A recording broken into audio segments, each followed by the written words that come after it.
Hey guys, Eric and Joshua here. We're going to talk about the full trailer after that teaser. Now we get the full trailer for the Hunger Games. Mockingjay Part 1. And let's go back. I mean, we're not going to go into full spoilers, we should say, for the book. We both read the book, but we don't want to give away everything. But we'll talk, light spoilers, things that we know are early on, and maybe some things that I guess are non-spoilers by talking about things that were additions. I'm guessing this is the very beginning of the movie, just based on the fact that they're both dressed casually. Yes. We're going to see a lot more military uniforms from them. And when they go back to what is left of District 12, if you'll remember the end of that movie, we heard District 12 was there is no longer there, and basically Katniss going to investigate for herself.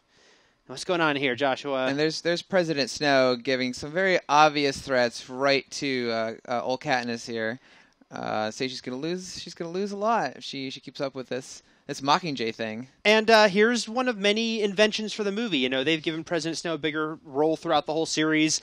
And, I think, again, it's a cinematic thing. You want to have your villain and your hero talk to each other. In the books, they almost never do. Yeah, and so much of this is from Katniss's point of view that we also see, just some things of just President Snow, like what he's up to, and what other characters are up to as well. We'll see throughout the trailer. Yeah, and somehow, obviously, he does make contact with her, or vice versa, which did not happen in the book. And here it looks like we're going to the bowels of where are we? Where are we here? District 13. District 13 here, and that is Katniss with Boggs. And oh man, I'm not going to say his name right, but I'm going to try.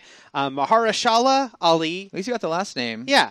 Sounded really good. You know him if you watch the 4400, House of Cards. Acts all the time. He's playing one of the rebels here.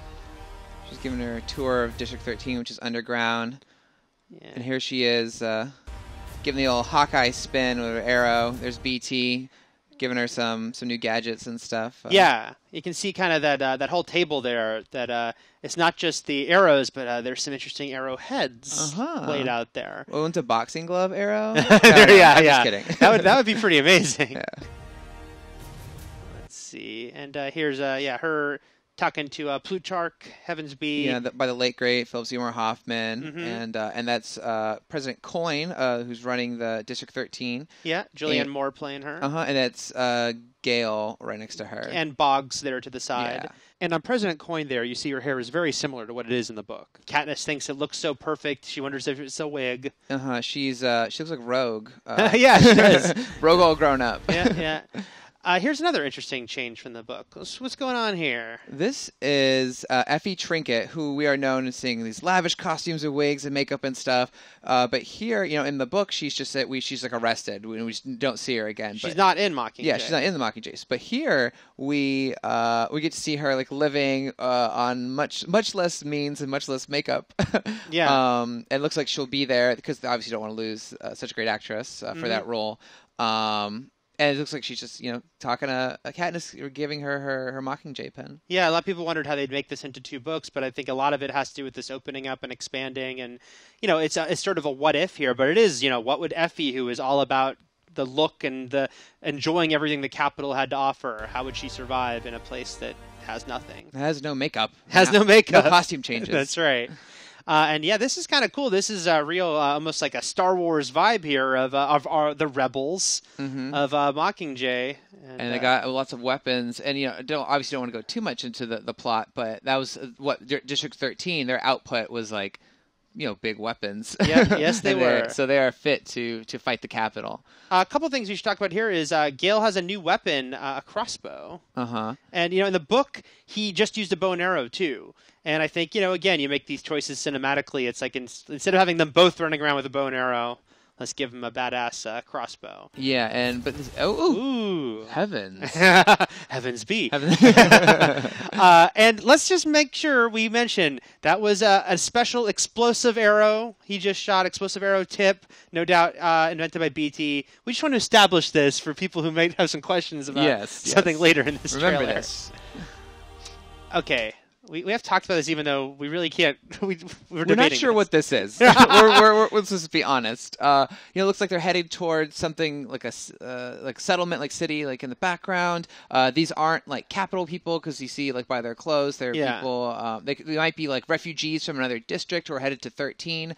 Although 13 is underground, so I'm not sure why there's lights. Yeah, because 13 is not supposed to exist. They wouldn't be all lit up like that. The first comment is going to be like, "You idiots!" Yeah. It's clearly XYZ. Like you don't remember that one moment, or maybe something they added. That we maybe don't it's know. Prisoners being taken during the revolution that are being forced into a work camp, or yes, we don't know, but we're trying to figure it out. Yeah, and this is our first good look at the Mockingjay, at her armor, which is really cool looking. Yeah, and look, I mean, I think we can talk about the fact that the other books, look, the entire series really gets into media and selling an image, and how the Hunger Games are a TV show.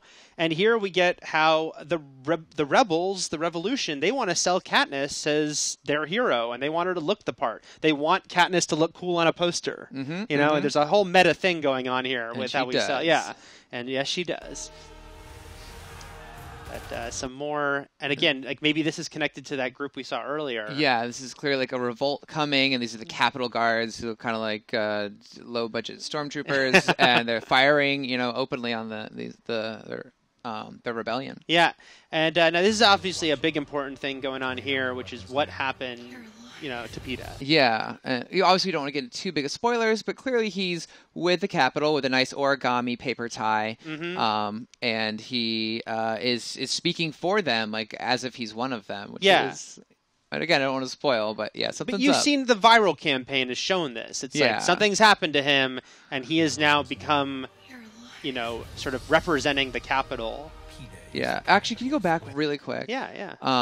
Peeta's sitting here talking, and she's reacting, and just Gale in the back is like, "I told you, you should have chosen me." That is his thought balloon at this point. Yeah. And then, again, Haymitch is directly speaking to what we were talking about here, the theme that they're going to use Peeta the same way they want to use Katniss. Rebels want to use Katniss, well, the Capitol is going to use Peeta. They're going to make him their symbol. You love this, person from the Hunger Games, well, he's speaking for us and representing us. And here he is, once again, doing the interview circuit, as you do in the Capitol, and speaking his mind. And possibly, well, I don't know. There's I don't know where she is at this point. This could be right outside 13, but they do some traveling to some other districts in this book.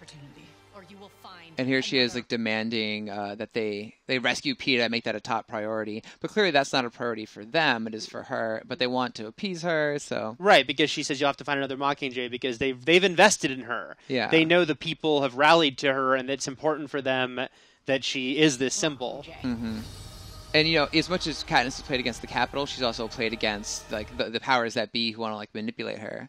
And here we go. We're guessing this is probably District 8. There's some important stuff that happens in District 8 in this book.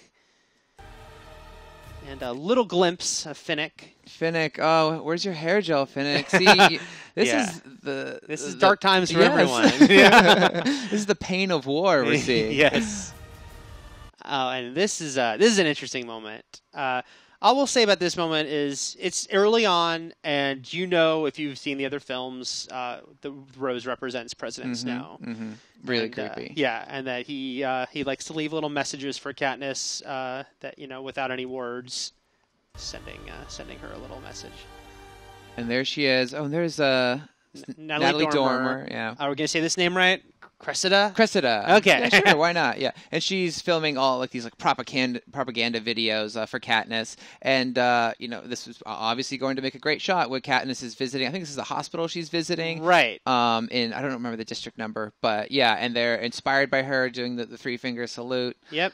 The effect she has on everyone. And then, exactly. And so District 13 has sent Cressida and this crew with her to document everything. Yeah. And again, to make propaganda films. Yeah, let me see. Her she looks like she has Batman armor. Like, oh, right? yeah. Like the black plates. Yeah, really into it. And that guy's a Ninja Turtle. Yeah, this has got to be almost certainly, this is all District 8. Yeah, and you see the symbol, if you go back on a crash plane from the Capitol. That's there on the left. Yeah, the Capitol. There's some conflict here, suffice to say, between our rebels and the Capitol. And looks like a little District 13 Yeah. invasion there, getting under attack. As does this, which is kind of because this is they live very underground in 13, all sort of stacked together.